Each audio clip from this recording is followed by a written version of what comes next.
कहा श्रवण करने वाले व्यक्ति को भी श्रवण किया हुआ ज्ञान दूसरों को सुनाना चाहिए। विद्या पढ़ना, पढ़ाना, सुनना, सुनाना सब मनुष्यों का परम धर्म है। एक होता है धर्म है, दूसरा है परम धर्म। तो जो सुन के जा रहे हैं उसकी चार बात जरूर सुनाओ। जो नहीं सुनने आए, कोई सुनना नहीं चाहे तो भी अपनी बात, भगवान की चर्चा कह दो, कर दो। उदाहरण के रूप में ही सही, भैया हम वृंदावन गए थे और वहां कथा श्रवण की तो महात्मा जी ने ये बहुत बढ़िया बात बताई।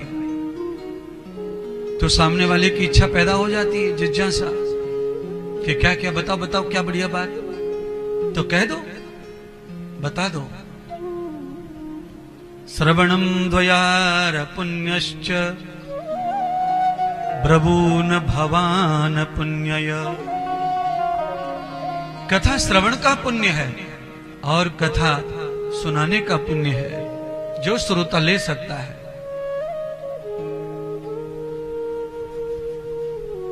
नारद जी ने पहले कथा सुनी और फिर सुनाई। श्री सूत जी ने पहले कथा सुनी फिर सुनाई। श्री सुखदेव जी ने पहले कथा सुनी और फिर सुनाई। भगवान व्यास जी ने पहले कथा सुनी फिर सुनाई। भगवान शंकर ने भी कथा सुनी फिर सुनाई। केवल कौन ऐसे हैं जिन्होंने कथा नहीं सुनी और सुनाई? तो वो है ब्रह्मा। द्रवते लोचनम कथा। ब्रह्मा जी तो भगवान की नाभि से जब प्रकट हुए तो भागवत को 4 श्लोक के रूप में प्रकट हुए लेकर, यात संस्कारम प्रदित्त आदिम। कबीर जी ने आज कहा ना श्लोक में, आदि अंत दोनों बड़े। ब्रह्मा जी का आदि बड़ा है, अंत भी बड़ा है, मेरा भी आपका भी।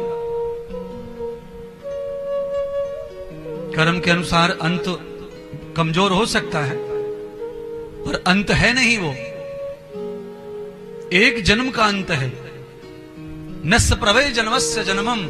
बहुत सारे जन्म रह गए हैं जो अभी लेना बाकी है, भोगना बाकी है, जीना है, मरना है। पर हमारी तुम्हारी नजर में हम लोग कहते हैं 16वें संस्कार को अंतिम संस्कार, पर ये एक जन्म का है। मानव जन्म एक है, इसका है 16 संस्कार, उसका अंतिम संस्कार 16वां है। भगवान श्री कृष्ण 16 कलाओं से ही अवतार लेके आए और किसी स्वागन महिला के ऊपर भी 16 श्रृंगार सजाए जाते हैं।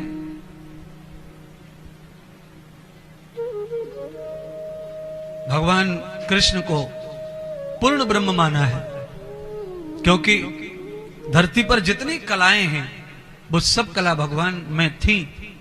अवतार के समय भी जो उनमें रहती हैं, बाकी भगवान के अवतारों में सब कलाएं नहीं है। राम 12 कलाओं में थे, वही राम पूर्ण अंक लेकर कृष्ण अवतार में आए।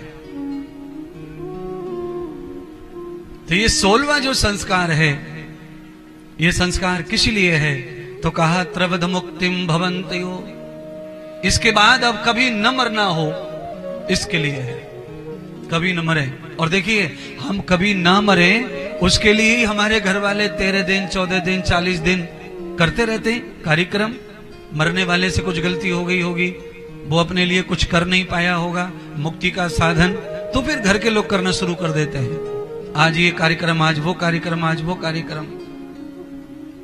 और आज ये जो कथा हो रही है ये भी उसी पहलू से हो रही है। जो ग्रंथ पंडित लोग बांच रहे हैं, ग्रंथ पोथी, वो भी उसी पहलू में हो रही है। लोग फोटो लाए अपने मरे वालों के, क्योंकि कुछ कारण से कहीं अटक गए होंगे, उनकी मुक्ति नहीं हो रही होगी। मुक्ति का मतलब यह है कीड़े मकोड़े भैंस बकरी में न जाएं, ये मुक्ति। जन्म भी मिले तो मनुष्य बन के आए। इसलिए हम लोग कथा करवाते हैं, दान करवाते हैं, तीर्थ करवाते हैं, पिंड दान करते हैं, श्राद्ध करते हैं और मरों के नाम से मंदिर मस्जिद गुरुद्वारे बनवाते रहते हैं, जिससे कि उनको पुनरावृत्ति हो तो मनुष्य में हो, कीड़ पतंग में ना हो, पशु पक्षियों में ना हो।